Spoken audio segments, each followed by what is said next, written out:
Meu irmão quebrou os próprios dedos para que eu pudesse segurar um bisturi. Hoje, eu curei as mãos dele. Eu tinha apenas 10 anos quando ouvi o som que dividiria minha vida em antes e depois, o estalo seco e violento de madeira nobre quebrando. Corri para a sala, o coração disparado, e encontrei meu irmão mais velho, Miguel, de joelhos no chão. Ele segurava o braço de seu violão clássico em uma mão e o corpo despedaçado na outra. Miguel era um prodígio, um gênio que tirava melodias do ar. Ele tinha acabado de ganhar uma bolsa integral para o Conservatório Estadual, o sonho da vida dele. Mas uma semana antes, o telefone tocou de madrugada. Nossos pais tinham morrido em um acidente de carro na rodovia, voltando de um jantar. De repente, éramos só nós dois no mundo, cercados de dívidas e silêncio. Naquele dia, com os pedaços do violão no chão, ele me olhou com olhos vermelhos, mas secos. Música não enche barriga, Tiago, ele disse. A voz rouca. Música é luxo, e a gente não tem mais luxo. No dia seguinte, as mãos finas e ágeis que dedilhavam Mozart e Villa-Lobos estavam segurando uma pá pesada e suja numa obra de construção civil no subúrbio. Miguel tinha apenas 17 anos. Ele mentiu a idade para conseguir o emprego de servente. A rotina era brutal. Ele saía antes do sol nascer e voltava quando eu já estava de pijama. Chegava coberto de pó de cimento, com a pele queimada e as costas travadas em um arco de dor. Mesmo assim, a primeira coisa que ele fazia não era comer ou tomar banho. Ele sentava ao meu lado na mesa bamba da cozinha e checava meu dever de casa, linha por linha. Lembro vividamente de uma noite fria em que eu, um moleque egoísta e cego pela própria dor, reclamei aos gritos que queria um tênis de marca, porque os meus colegas da escola estavam rindo do meu sapato furado. Miguel não disse nada. Ele apenas baixou a cabeça e continuou com seu arroz frio. Na manhã seguinte, ele não estava lá quando acordei. Voltou à noite e me entregou uma caixa laranja brilhante. Dentro, o tênis novo, mas o pulso dele estava nu. Ele tinha vendido o relógio de ouro que o papai tinha deixado para ele, a única herança de valor que tínhamos. E pior, quando ele tirou as botas de trabalho, vi que estavam remendadas com fita prateada. Ele tinha dobrado o turno carregando o saco de cimento praticamente descalço para comprar meu silêncio e minha aceitação social. Eu calcei o tênis e fui para a escola, sem nem olhar para os pés sangrando do meu irmão. Eu tinha vergonha do meu irmão pedreiro na frente dos meus amigos da faculdade de medicina. Os anos passaram e o sacrifício de Miguel pavimentou meu caminho até a faculdade de medicina. Não foi fácil. Enquanto meus colegas chegavam de carro novo, eu chegava de ônibus, mas meus livros eram os mesmos, minha mensalidade estava paga. Miguel pagava cada centavo. Ele se recusava a deixar eu trabalhar. Seu trabalho é estudar, ele dizia, com uma firmeza que não admitia réplica. O meu trabalho é garantir que você possa fazer isso. Ele envelheceu 10 anos em 5. A pele dele, antes clara, virou um couro curtido de sol e cicatrizes. As mãos, que um dia eram instrumentos de arte, transformaram-se em lixas grossas, com unhas perpetuamente sujas de graxa e cal. Dedos tortos de tanto segurar ferramentas pesadas. A vergonha é um sentimento corrosivo e silencioso. Quando ele ia me visitar no campus para me entregar dinheiro ou comida, eu marcava de encontrá-lo longe, na esquina da padaria, fora da vista dos outros estudantes. Eu dizia que era para facilitar para ele não ter que andar até o prédio principal. Mas a verdade feia e nua, é que eu tinha vergonha. Vergonha das roupas sujas de tinta, vergonha do português simples que ele usava, vergonha de admitir que aquele homem bruto era a única razão de eu estar ali vestindo branco. No dia da minha formatura, o auditório estava lotado de famílias elegantes, e lá estava ele, sentado na última fileira, isolado. Ele usava um terno que devia ter comprado num brechó. As mangas ficavam curtas nos braços longos, revelando os punhos marcados. Ele chorava tanto que os ombros tremiam. Quando fui abraçá-lo depois da cerimônia, senti a textura das mãos dele nas minhas costas através da beca.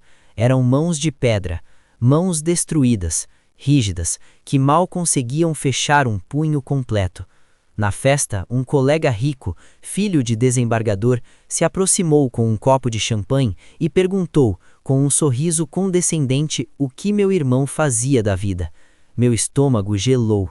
Eu ia inventar uma mentira, dizer que ele era empreiteiro, mas Miguel sorriu, um sorriso sem dentes perfeitos, mas cheio de dignidade, e disse: Eu construo paredes, doutor. Eu levanto o muro para o Tiago poder derrubar barreiras. Aquela frase me atingiu como um soco físico no diafragma.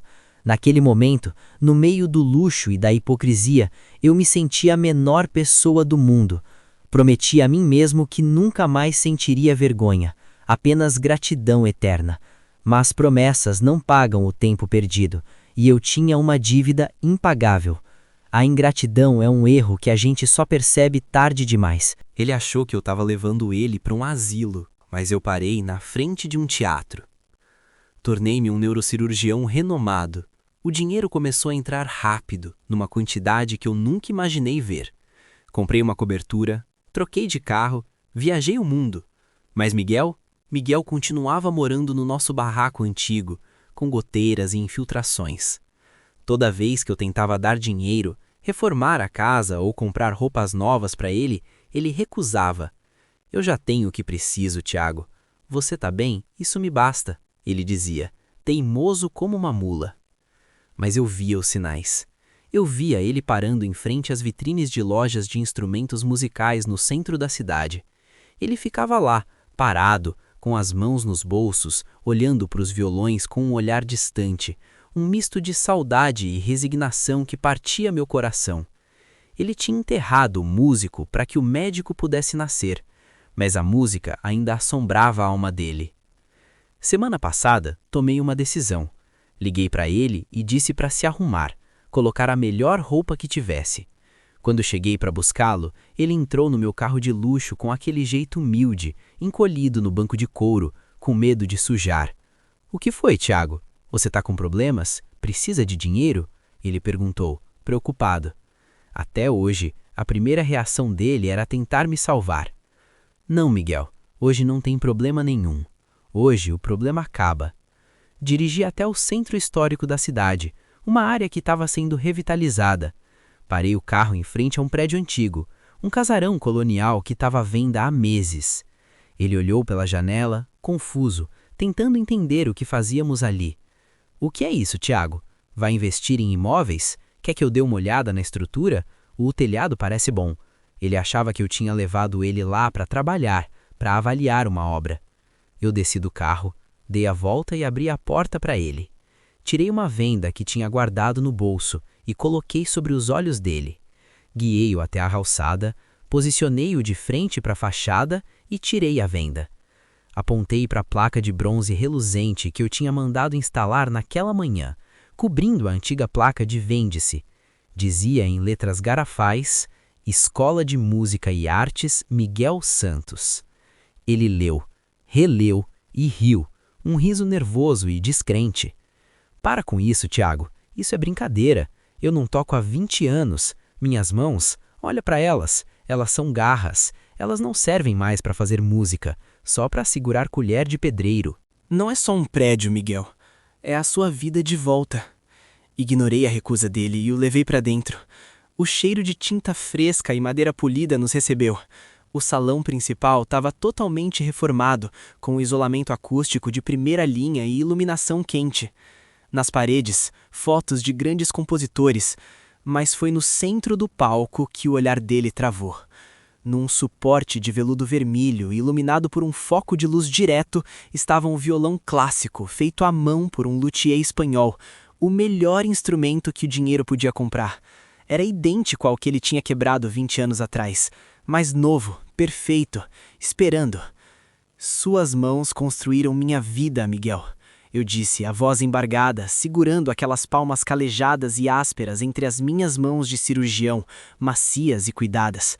"Você construiu o chão onde eu piso. Agora, deixe essas mesmas mãos construírem a sua vida de volta." Ele caminhou até o violão como quem caminha em direção a um fantasma. Tocou a madeira envernizada com a ponta dos dedos trêmulos. "Eu não lembro como faz, Tiago. Ele sussurrou, o medo transparecendo na voz. Meus dedos tão duros. Eu perdi o jeito. Você não esqueceu, eu insisti. A música nunca saiu de você.